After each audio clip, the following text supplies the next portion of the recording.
Hello everyone and welcome to the fifth interview of U Newsletter. And today we also have a very special guest, and she is a Saudi director. She did a lot of movies and series. She won the best director in the American International Film Festival, and she worked with NBC, Al Jazeera documentary, and Warner Brothers. So please welcome Hanna Al Fasi. Hi, how are you, Hanna? I'm good. How are you? I'm good. So let's start. How did you start directing? Well, I started loving the storytelling before knowing that I really want to direct.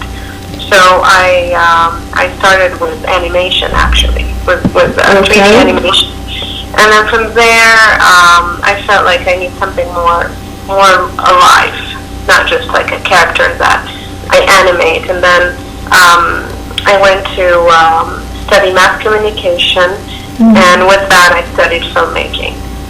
So yeah, that's how it started. I just felt so from animation you started loving filmmaking. Right. I felt like I want to tell stories. I have a lot of stories, and I hear a lot of stories that I want to say in a new and maybe different, in a different way, maybe different visual style.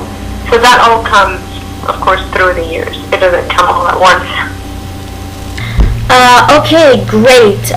You made movies like Howiyah or Identity and Hadaf Goal, and you discussed social issues like discrimination and passion to follow your goals. So do you think discrimination is a real issue here in Saudi Arabia? Well, I mean, the truth is, I feel like I'm a filmmaker, and as a filmmaker, I can discuss any subject, whether it's about discrimination or not. But it happened that those two films in particular, they were both about that. So, yeah, it's definitely an issue. It's an issue, not just here. I just realized that it's an issue everywhere you go. It's just the amount of that discrimination. Is it, you know, how much percentage of that, whether here in the U.S. or anywhere? Okay, so you think it's a worldwide thing? Yeah, definitely. And just talking about it, it's because it touched me personally, and I think it touched people I knew personally. So I felt the need to tell that story. Okay. You know? And I also like how you use the word goal, as in your goal and a goal in a football match. So it's very clever. I just want to say that this one was written by a very brilliant writer, Saudi writer called Hanna Al Fasi, and she's a filmmaker as well, and she has very different and very well written subjects. And this one was written in 2008, if you believe that. Okay, 2008. You know? Yeah, I've seen some, the beginning of it, and I thought it's interesting. Okay, a lot of things like acting, for example, or singing is not really accepted here in our society, and also to parents. How do you think one can convince their parents and society that they can do what they want to do, and they don't have to be, for example, like a doctor or an engineer to be respected? Well, I mean, acting and just being in the media in general, in the art world, is kind of a sensitive subject. It's like, it's hard for parents to accept their kids to be in this industry because they think it's a bad industry, or it will have bad influence on their kids, or for whatever reason. The best way is to actually show them that it's not, and actually choosing who you work with, because anywhere, whether it's acting or media or even in the law, whatever, wherever you go, whatever your job is, there's bad and there's good, and There's the good and the bad. Definitely, and you have to choose where you work, with whom you're working, and especially the people you're working with. Yeah. Yeah. So choosing will show them that definitely it's not as bad as they think, and it's just a job. It's just a job, and what you do with it is what really matters. Yeah. Okay. Very good point. Okay, you also have a recent show initiative. It's called الشغل مو عيب, or in English, there's nothing wrong in working. So tell us more, tell us in details about this project. Right, I'm currently working on a YouTube show called Saudi Mia Mia with Hanna Al Fasi, and it's season 1 will be about men and women from Saudi Arabia, especially. So it's like a series? We'll have 3 seasons, hopefully. And season 1 will have 10 episodes. You're going to see Saudi youth starting to work in fields or jobs. Usually you don't see Saudis working at like plumbing or electricity or carpenting or cleaning. And the fact that you don't have any Saudis working these jobs is kind of weird. Like, why don't we have Saudis? Because any country. I think it depends on the social class. I mean, some families, they wouldn't accept such a thing. Well, I mean, you should accept it even if you were from any social class, because it's a job, and cleaning jobs in Japan are actually the most paid jobs. Yeah, I heard that too. So it's the way you treat the job. Again, when we see carpenters wearing whatever, and they're not wearing safety, and they're not wearing suits, you're gonna be like, no way, I'm not gonna work this job. It doesn't look good. So we're trying to promote that the companies should treat their employees better, so that they can attract more Saudis to these jobs, and to just have better standards in general in the work environment. So plumbing. Yeah, and actually society should respect this too. Yeah. Yeah, definitely. And now we're also seeing cashiers in supermarkets and stuff like that. So I think. Yeah, I mean, we're trying to get these men and women to try one day at these jobs and tell us, it's kind of a reality show, and tell us what they think. Do they like it? Do they like the payment of this job? Is it worth it? Why there's a... It's good to know their opinion as well. Yes, definitely, and see why there isn't much Saudis, or not in this at particular all job. Saudis in this job. Yeah, so this is the show I'm working on right now. Okay, on to the next question. Okay, usually films are part of the entertainment industry, but as a filmmaker, how to let the viewer get the message while watching and while being entertained? The message that you're trying to deliver. Okay, well, I believe films, they don't necessarily need to have a message. Some do, and some don't, and that's okay, because at the end of the day, this is entertainment. It might just have a light subject they're talking about, and it's funny, and you're just enjoying that, and you're enjoying the visuals, and there's no real message or hidden messages in that movie. And some other films, they do definitely have messages, and they have a lot of layers, and they talk about different things. So for me, I like both, and I do my best to translate that message visually and through the characters as much as possible, so that the viewer wouldn't have a hard time getting the message, because it's really hard to to after the film ends, and you're like, what do they mean? I didn't get it. And you're not going to be like reading articles about the film later to get it. You have to get it right away. So this is something that I'm constantly working on, how to deliver the message. If my film had a message, then how to deliver it within the context of the film, and without really having to translate it later in different articles or talking about it. So yeah, this is actually a skill. It's a skill that keep developing through the years. It's not easy. Yeah. You also have a production company called Pictures, and you also have other partners who are with you. And I read it was formed in 2007, and it's about feature production.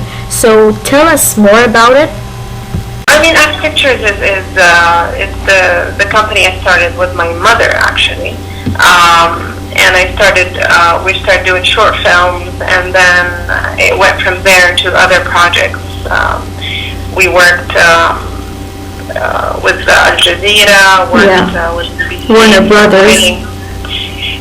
Warner Brothers actually, it happened when I was in the States, when I was in LA. It was Warner Brothers Summer Records. It was the music company, not the film one. And it was a great experience. I mean, I learned a lot from it. And Pictures right now working on feature film. We're finalizing the script, and we're going to have to, go for pitching it and sending it to some funding programs. And that's currently what Pictures is working on. So you basically prepare a script and send it to the funding?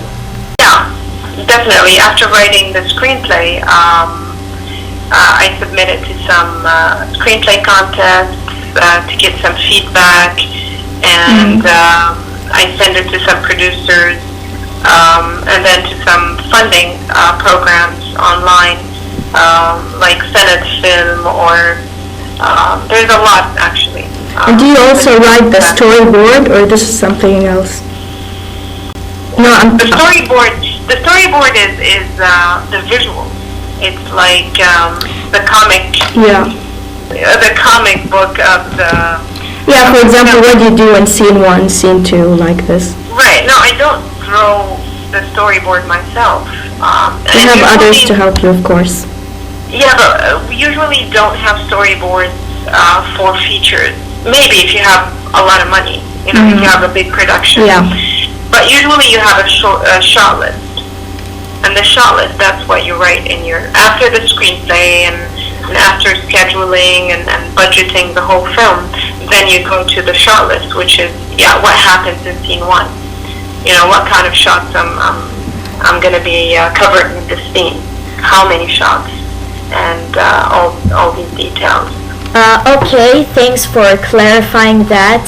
You also have a blog under your name. So do you think there is a link between being a filmmaker and a blogger? Because a lot of artists are also bloggers.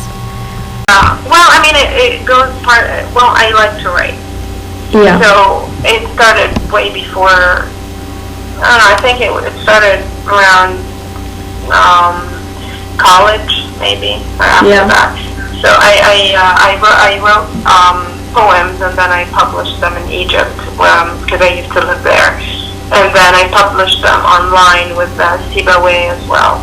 And then at that time I started my blog, but I'm not that active anymore because screenplays really takes a long time to sure it is. To work on, and rewriting. It's all about rewriting. It could go up to 10, 11, 12 drafts for one screenplay. That takes a lot of time and effort. But blogging, I like it. I love to have more time to write about different topics and different subjects. But okay, where do you see yourself more? Do you like to do documentaries or movies or TV shows? Where do you find yourself more? I definitely worked on a lot of things. Like I worked on different formats and different. I worked on documentaries as producer or assistant director. I worked as a cinematographer. I worked as different positions, and I worked on fiction, short films, and I worked on YouTube shows and TV series and all that. But I think at the end I love fiction. I love. You're more into fiction, so this is your favorite genre? Definitely, whether it's short or feature. I think I love fiction more, definitely. Okay. In your opinion, how hard is the process of making a film? I know it needs a lot of planning, choosing actors, licenses. Is there any difficulties you have faced so far? Well, there's a lot of, each phase has its own obstacles, from the beginning, from the script and how to make the script. Sometimes you have to think, how are we going to produce this script? So you try, especially first and second features, you really need to, I think, make it as low budget as possible. And not go, wild with your imagination. So it starts from the script. You have to write it in a way that sometimes, against what you really want, because I might really want to do something really big production, but I know in reality it's not going to happen easily. Yeah, of course, because maybe you need a certain amount of budget. Yeah. Of course, you need a big budget, and then I still don't have a feature yet, so nobody's going to trust you with a big budget. So that's why you from the script, the first obstacle is that after you write what you want, you start removing all that and putting what really is going to go into production. Yeah. You think as a producer and as a writer. And then later on, the locations and all that, the pre-production, getting the actors, if you're getting Saudi actors, that's another big obstacle. You do auditions as well? Yeah, I mean, definitely. And that's another problem here, because there isn't enough actors, and even if they're not that experienced, and you have to train them, and then... and then you have to take more takes and stuff. Yeah, and then the girls themselves might just disappear on you because their parents don't want, or... Yeah, that's very bad, yeah. So we don't have, like, the structure here. We don't have... It's not a business here, like in the U.S. or Europe, where you go to professionals and you just get the actors from there, and they're committed to you. So we have a contract, and it's respected and everything. So that's another thing, another obstacle. Yeah, so the lack of actors here. Yeah, definitely lack of actors, and then you go, locations, which location, and then actually in the execution stuff might happen, and then you have to act on spot and be like, okay, this scene we can't do it because something is not ready, move on to the next scene. That's actually usually the assistant director's job to make sure that everything is flowing regardless of the obstacles. We have to move on. Yeah, so we do alterations and Definitely, we always have to be ready and find alternatives, and that's what makes a good production. Because every production will have a problem, or more than one actually. So finding solutions is really the key for a good final production, final result. And and at the end, in post again, while you're editing and finishing your movie, stuff might happen, and you need to remove a scene or two because it doesn't work. Even after it is filmed, Yeah, of course, yeah. So I mean, it keeps coming, and the issue keeps coming, but you just have to always be ready and come up with alternative solutions and ideas. Okay. In Saudi recently, we have a lot of Saudi movies are coming up to the scene. Like, for example, Baraka Yuqabil Baraka. This is one example. So what do you think of the industry now and how it can reach to the level of Hollywood or Bollywood, for example? Amateur, it's amateur tries. You know, we're trying, but it's still not as professional. Well, you have a long way. Yeah, okay. You have a long way because there is no industry, which is basically, you don't have studios, you don't have professional studios, you don't have even crews that are professional. You just have some crews that are usually working on commercials, and they don't even live in Saudi. They come and go. So that makes the budget of any film much higher to get crew from abroad, and Yes. and then so you don't have studios, you don't have crews, you don't have. Okay, what about the professional equipment? Right, there is some equipment here, but are they enough? Are they? I mean, if you're starting a lot of movies at the same time, you want to film maybe 10 features at the same time. Is it going to be enough? Because the equipment belongs to some companies here, and usually they work on advertising and commercials or corporate documentaries, and really maybe one works on fiction, you know. So still, there's no school for film except now in Jamaat Al University. They have one for girls, and maybe I heard CBA advertising. Yeah, they have advertising. Some production, but it's not film. So, did you study? What did you study in school? Well, in Egypt, I was in mass communication. I studied TV and journalism and radio. And then at the same time, I used to go to a very famous Egyptian director called Rafat al-Mihi. He had an academy. And I used to learn filmmaking as well. So at the same time, studying at the university, I used to take those courses, filmmaking courses for a couple of years. And that was in 2002. Oh, okay. And later on, I just got my master's from LA, from New York Film Academy. Okay. Okay, we're almost done, but we have fun questions for you. What were the funniest moments you had while filming? What's that? Oh, there's a lot. But, it's one of the things that are, I think I enjoy is that a lot of funny things happen on set, but there are things that are funny and scary at the same time, which happens only here, probably in Jeddah. Actually, it's not Jeddah, to be honest. Jeddah is very easy to film, and people are very cooperative. And friendly.